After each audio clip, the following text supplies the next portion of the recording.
Eh oui, une des autres actualités brûlantes du jour, c'est le recours par le régime de Bachar al-Assad aux armes chimiques dans la Ghouta orientale et la riposte des États-Unis et de la France, n'est-ce pas, Corentin? Et oui, Walid, et laissez-moi vous dire que je n'attends rien d'autre qu'une réponse ferme, mais humaine, contre cette attaque. Alors, comme certains d'entre vous le savent peut-être, je suis le plus grand spécialiste d'humour sur la Syrie. J'ai aussi un master en humour nazi. Je n'hésite en effet jamais à brocarder gaiement les plus hauts dignitaires de l'État nazi. J'attaque même parfois leur physique. Peur de rien. Alors, la situation syrienne, donc, on va se dire les choses, on va parler de rue, et tant pis si ce que je vais vous dire doit vexer la crape... Monsieur Bachar al-Assad, le président élu de la République de Syrie. Alors, Bachar al-Assad est vraiment très très très méchant. Alors bien sûr, Bachar al-Assad est médecin. Et c'est très rare d'être médecin pour un dictateur sanguinaire. Il est ophtalmo, mais il aurait voulu être dentiste. Voilà, c'est un sadique. Un vampire qui suce. Suce, Catherine Roux, et je l'ai dit, tu vois. C'était un peu entre nous. Voilà. Alors, pour cette petite polémique là sur l'attaque à l'arme chimique, moi ce que j'en dis, c'est qu'il a un peu fait joujou avec le serment d'Hippocrate, Oui. le médecin al-Assad. En parlant de balle d'Hippocrate, l'ONU, notez le petit trait d'esprit là, balle d'Hippocrate, l'ONU, c'est très fin. L'ONU, vous savez quoi?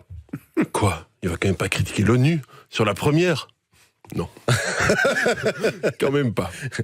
Non, j'aime l'ONU, je respecte l'ONU. J'adresse tout mon soutien à l'ONU. Big up, courage, noble diplomate. Ne laissez pas quelques enfants syriens troubler votre sommeil.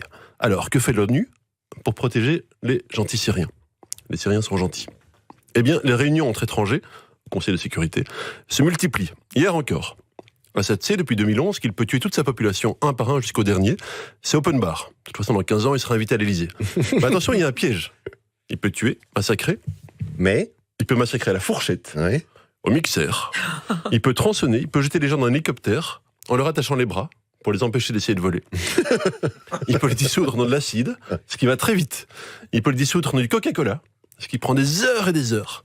Oups, j'ai dit Coca-Cola, vite, deux autres marques. Il peut le dissoudre dans du Fristi. Il peut le dissoudre dans du Zizi Coinco. Il peut les faire mourir de rire en les faisant écouter les conseils beauté de David Jean Motte. Oui. Mais il ne peut pas leur faire respirer des trucs super mauvais pour la santé. Ça, non. Alors évidemment, pour Bachar, ceux qui parlent d'attaques chimiques, ce sont ceux qui en étaient victimes. Oui. Un peu facile, ça. Oui. L'objectivité, l'impartialité. Alors Emmanuel Macron, qui a toujours dit et répété qu'en cas d'attaque chimique, ce serait une ligne rouge, pas jaune, pas bleue, non, Pas verte. une rouge. Bon, alors depuis que l'attaque chimique a eu lieu, et qu'un avion de combat russe a survolé à basse altitude une frégate française, comment dire, il doit sûrement y avoir une solution un peu moins ferme, ou un peu plus humaine, contre Bachar.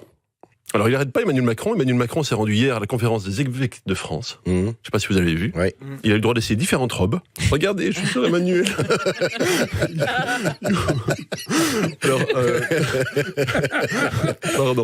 pardon pour tout ça. Emmanuel Macron, il adore les évêques. Vous savez pourquoi? Pourquoi?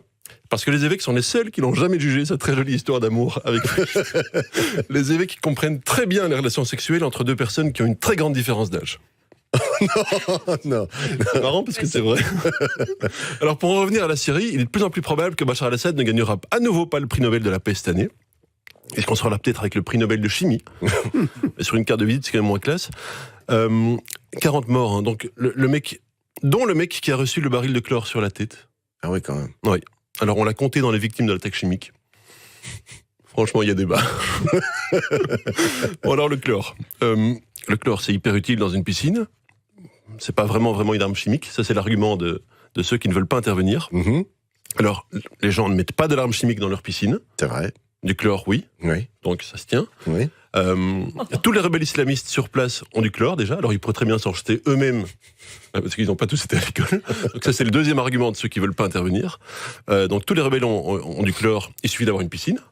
Facile. Les rebelles adorent les piscines.